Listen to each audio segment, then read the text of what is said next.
Bienvenue sur Radio Maouja FM. Construisons notre avenir avec Zola, avec Bolingo. Némi Mutombo, bonjour.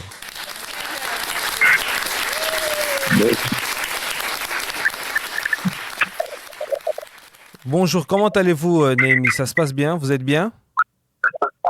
Oui, je vais bien, grâce à Dieu. Par la grâce de Dieu, nous sommes là. Dieu nous fait grâce. Ça va. Super, super.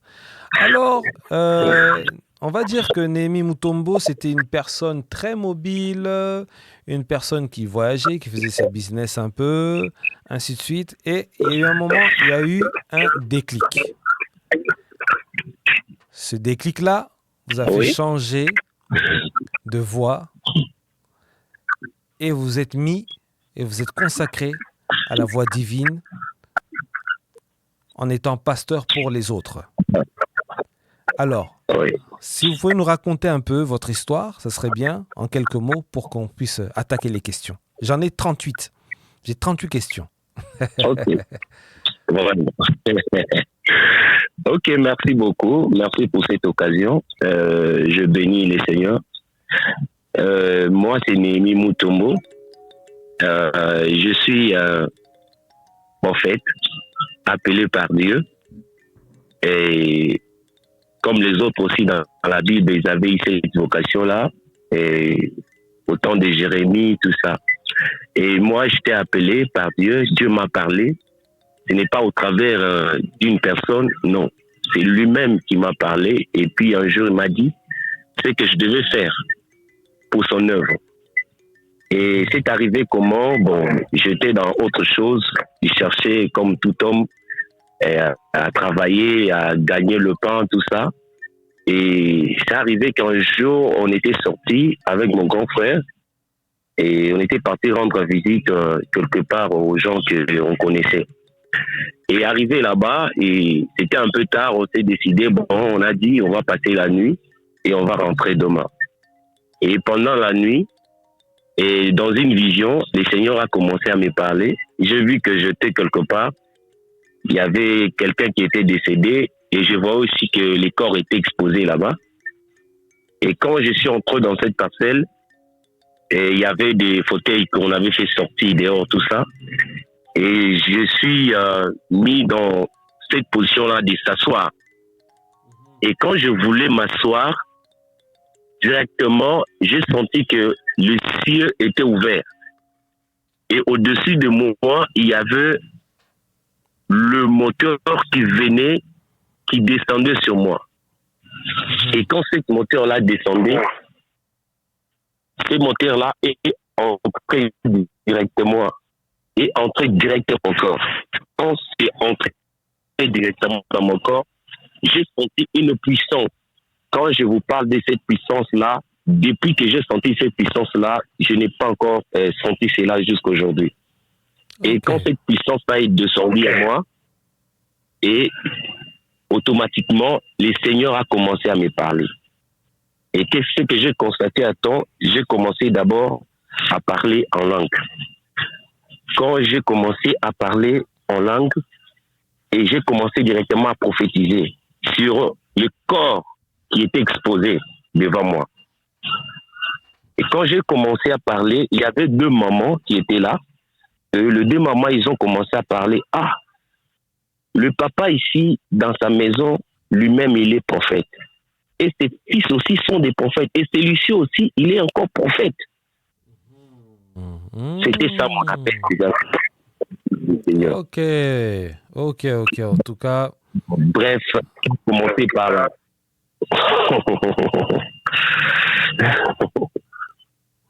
Mais en tout cas, c'est vraiment profond, puisque maintenant,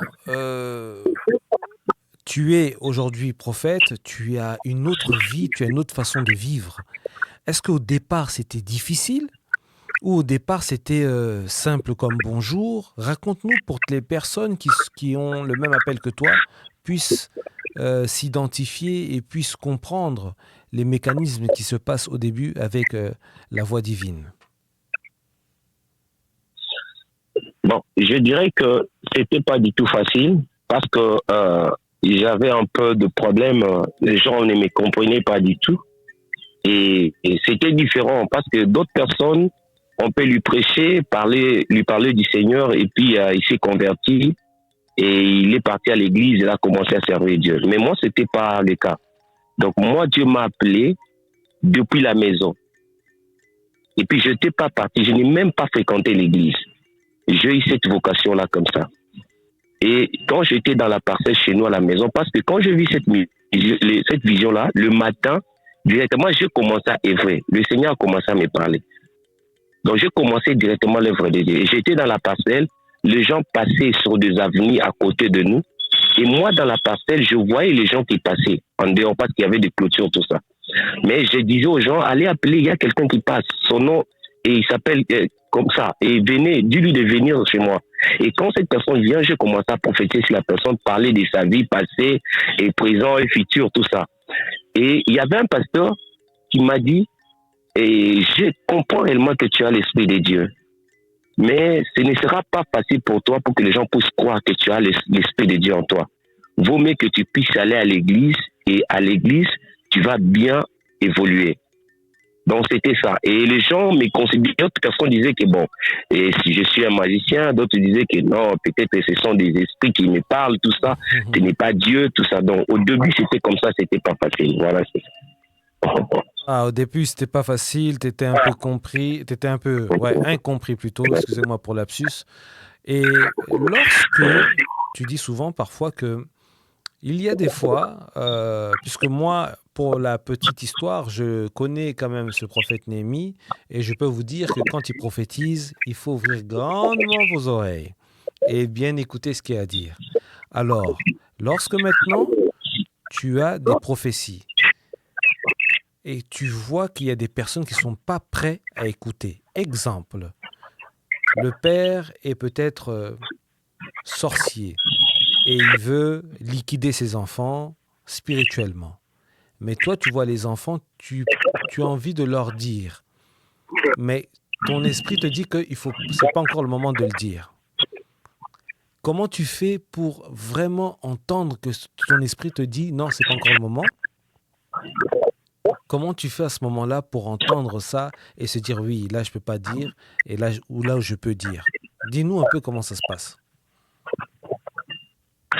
Ça se passe comme ça parce que le Seigneur lui-même contrôle le tout. Et avant que je puisse avoir ce message-là ou cette prophétie-là, lui-même connaît la suite. Et puis, il n'y a pas une prophétie qui ne peut pas être accompagnée avec la sagesse. Il y a toujours cet élément, la sagesse qui accompagne la prophétie. Parce que la Bible elle-même dit que la lettre tue, mais l'esprit vivifie. C'est-à-dire que l'esprit nous enseigne aussi. Le temps favorable est qu'on peut transmettre le message pour qu'à ce moment-là qu'on transmet le message, la personne est déjà préparée par l'Esprit de Dieu, la personne est déjà convaincue par l'Esprit de Dieu, et au moment où Dieu dit que tu dois parler, et quand je commence à parler, directement, la personne doit être convaincue de ce que je suis en train de dire, que réellement ça vient de la part du Seigneur. Voilà, c'est ça. Bravo, bravo, vraiment, Néhémie Mutombo. Néhémie Mutombo n'arrête pas de nous étonner, hein, puisque c'est vraiment étonnant.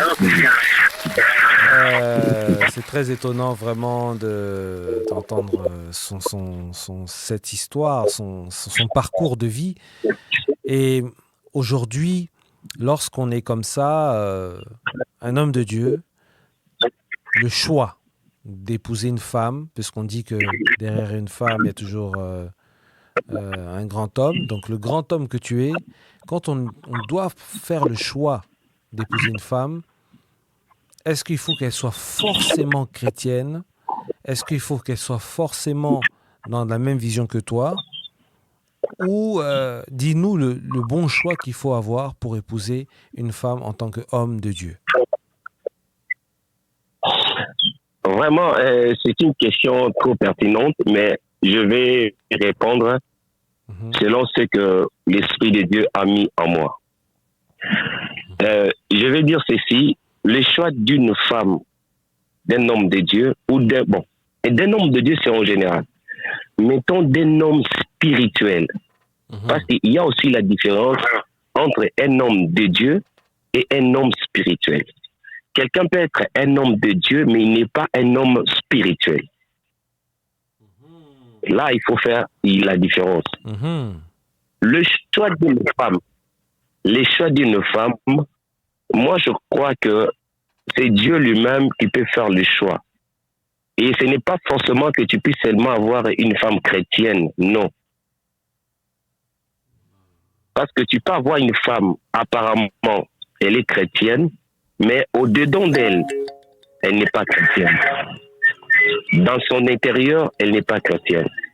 Moi, je crois que faire un bon choix, c'est de laisser Dieu lui-même faire un choix pour son serviteur. Et que Dieu puisse convaincre son serviteur que voilà le choix que je fais pour toi. En tout cas, c'était vraiment... Et le mariage aussi n'est pas spirituel. Le mariage est charnel.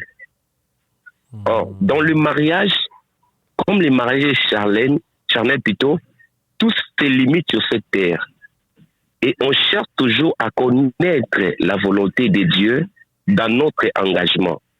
Est-ce que je vais m'engager avec cette personne? Est-ce que Dieu est favorable pour cet engagement? C'est ça la question que l'homme de Dieu doit se poser avant de s'engager. Et c'est Dieu qui fait le choix. Parce que même dans la Bible, Dieu a imposé à un prophète de prendre une femme. Et cette femme-là était de mauvaise réputation. C'était une femme qui était pute. Tout le monde la connaissait. Mais Dieu a dit à Osée, va, prends cette femme-là. Vous voyez, c'est une confusion. C'est que les gens sont en train de voir. Ce n'est pas ce que Dieu est en train de voir. Alors, vaut mieux que tu laisses Dieu qui connaît tout et qui connaît notre avenir de faire un choix pour toi. Si tu peux faire un choix en tant qu'un humain, mais cherche aussi la volonté de Dieu dans le choix-là que réellement Dieu est avec toi. Voilà, c'est ça. Alors, la question suivante qui me vient, c'est de comprendre. C'est la question suivante qui me vient. Alors, maintenant, est-ce qu'il peut arriver qu'un homme de Dieu, pourquoi ceux qui ont des étoiles, des bonnes étoiles, les hommes de Dieu, quand je dis hommes de Dieu, des enfants de Dieu, hein, des enfants qui ont une bonne âme, qui ont une bonne semence, hein, pas ceux qui sont hommes spirituels pour les autres, pour travailler pour les autres, pour prier pour les autres, pour délivrer les autres. Mais une personne qui est lumineuse, qui est bien, pourquoi tout le temps ces genres de personnes tombent tout le temps sur des mauvaises personnes? Par exemple, ça peut être une bonne femme, elle tombe sur un mari qui est bizarre, mauvais, parfois sorcier, ou un homme pareil qui tombe sur une femme bizarre, sorcier. Donc, pourquoi les gens qui sont lumineux sont tout le temps ils tombent parfois, la plupart du temps, dans les mailles du filet, quoi? Oui. Je vais vous répondre. Il y a des femmes qui ont la vision de Dieu. Ils ont des étoiles sur leur vie, tout ça. Mais il y a un problème qui se pose. Pourquoi? Parce que dans d'autres sens, c'est la volonté de Dieu. Parce que Dieu ne peut pas donner deux êtres humains quelque part avec la même capacité, avec la même potentialité. Non. Il peut y avoir toujours l'équilibre quelque part. Il y a d'autres hommes qui entrent dans la vie de femmes par rapport à la mission que Dieu les a confiée. C'est-à-dire, Dieu connaît bien que cet homme est faible dans telle chose, dans telle chose. Il sera incapable de les résoudre. Et Dieu a choisi une femme à côté de lui pour que cette femme-là puisse combler le vide-là que cet homme est incapable. Ça peut arriver. Dieu peut permettre cela. Mais dans d'autres aspects, là, c'est maintenant le malin qui intervient. Il fait son choix. Il fait approcher de toi une personne qui ne vient pas pour t'aider, mais cette personne-là vient pour détruire ou étouffer ton étoile pour que tu puisses pas aller de l'avant. Voilà, c'est un peu ça. Super, super. La question suivante encore, puisque j'avais 38 Ouais. questions, mais le temps est en train de filer à une grande vitesse. C'est tellement bien, on a envie de rester avec toi et t'entendre. Alors, quand Ok. euh, souvent on voit les hommes de Dieu montent directement à chaque fois dans les montagnes, comme on dit en lingala, na bangomba, tu vois. Donc quand Oui, donc, oui. oui, voilà. Pourquoi, qu'est-ce qu'il y a là-bas? Qu'est-ce qu'il y a pour une personne qui est cartésien, qui ne connaît pas vraiment forcément Dieu, se poserait la question pourquoi vous montez tout le temps dans les cieux, dans les montagnes pour prier? Qu'est-ce qu'il y a de bien? Bon, euh, la montagne, c'est juste un endroit pour se retirer. C'est ça. Je peux définir ça comme ça. C'est se retirer seulement. Quitter la cité, se retirer pour aller prier. Et si quelqu'un quitte un endroit pour un autre endroit, c'est pour atteindre un objectif. Mhm, mhm. Quand tu es dans la cité, tu as une autre dimension. Et quand tu quittes la cité pour aller à la montagne, ta conscience, ton intelligence, ton esprit va avec toi à la montagne. Et quand tu pars à la montagne, tu pars pour dialoguer avec Dieu. Tu pars pour parler avec Dieu. C'est ça qui fait la différence. Et quand tu es dans l'assemblée, dans une église, là, vous priez. Il y a peut-être quelqu'un devant là qui donne des sujets ou des requêtes de prière. Tout le monde prie par rapport aux requêtes et aux sujets de prière. Et cet homme-là est en train de donner. Mais à la montagne, c'est différent. Tu es devant Dieu, tu pries, tu t'es retiré. Et quand tu pries, à ce moment-là, Dieu est en train de te donner des directives, des recommandations. Non, ici, tu ne dois pas prier comme ça. Prie comme ça. Et quand tu descends de la montagne à ton retour, tu ne vas pas être la même personne qui était montée. Parce que Dieu t'a donné des capacités. Et quand tu descends à la cité, tu as une force en toi spirituelle qui va dominer maintenant sur tout ce que tu avais laissé à la cité là avant que tu puisses monter à la montagne. C'est-à-dire qu'à la montagne, il y a une transformation qui s'est faite spirituellement. Et Dieu voit les soucis là que tu as présentés, que tu t'es déplacé. Voilà. À ta rencontre, c'est à ce moment-là qu'il puisse aussi, et à ce moment-là qu'il donne aussi la capacité que quand tu rentres à la cité, que tu puisses dominer sur tous les esprits-là et que tu puisses prendre l'autorité sur toutes choses sur cette terre. Parce qu'il nous a dit, allez et dominez. Voilà, c'est ça. Alors, la lecture de la chute de l'Occident. Est-ce qu'on peut dire aujourd'hui que le Congo, c'est la terre promise pour les Banabilaka, pour les enfants de la diaspora congolaise ou africaine? Quelle est la lecture Ouais. spirituelle que tu peux avoir quand on voit la chute de l'Occident? Oui, le Congo, moi je dirais pas seulement le Congo. En général, l'Afrique, c'est la terre promise. En particulier, c'est le Congo. Parce que si je parle en général, je vois aussi, on doit associer dans l'histoire, même de la Bible, même de l'humanité, l'Éthiopie et d'autres pays à côté. Ce qui est profond aujourd'hui, c'est que les gens ne comprennent pas. Il ne fait pas la lecture. Je ne parle pas de la lecture des gens charnels avec l'intelligence là, charnelle. Non, je parle des choses spirituelles. Il y a un moment que le plus fort va devenir le plus faible. Et que le plus faible va devenir le plus fort. Et c'est le changement là qui est en train de se passer. L'Occident est en train de perdre la capacité spirituelle. Pourquoi? Parce qu'il voulait associer le vrai Dieu avec le faux Dieu. Il voulait faire la comparaison. Et Dieu s'est fâché. Dieu s'est mis en colère. Et le Seigneur les a tourné le dos. Et maintenant, Dieu rentre à la source. La source, c'est l'Afrique.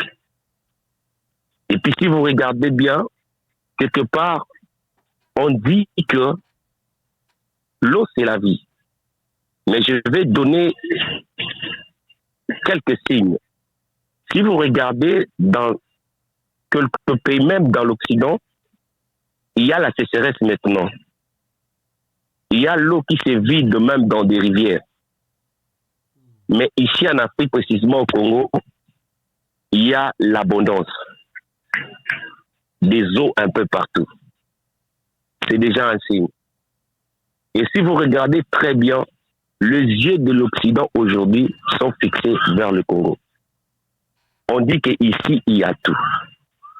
En réalité, si on rentre dans la Bible, on voit les jardins d'Éden du commencement, il y avait tout. Et il ne manquait rien du tout. Et aujourd'hui, au Congo, il ne manque rien du tout. Voilà les signes qui sont visibles et palpables. Alors, que penses-tu des personnes qui prient et qui disent Maweja Nangila ou Maweja? Que penses-tu de cela? Les gens qui disent Maweja Nangila, les gens qui disent Nzambe, et les gens qui disent tout ça, ce n'est pas du tout un problème. On prie le même Dieu. Le problème en est que chacun a sa langue. Il appelle Dieu par rapport à sa langue. Mais on reste là devant un même Dieu qui a créé le ciel et la terre, qui nous a créés. Donc il n'y a pas de différence. C'est juste que chacun a sa langue. Il appelle Dieu selon sa langue. Voilà, c'est ça.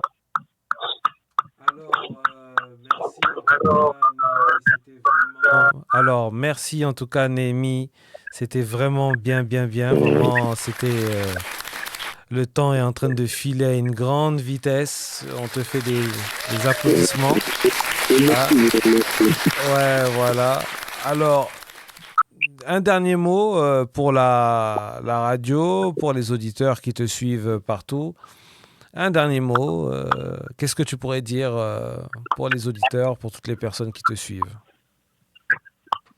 Vraiment, que Dieu soit béni. Et je bénis vraiment cette initiative que vous avez prise pour que le peuple de Dieu vraiment puisse bénéficier de ces témoignages de la grâce que Dieu nous a donnée, etc. Et à tout homme, je vais dire ceci, qui est créé à l'image et à la ressemblance de Dieu. Nous sommes arrivés à un temps que les gens sont dans la distraction.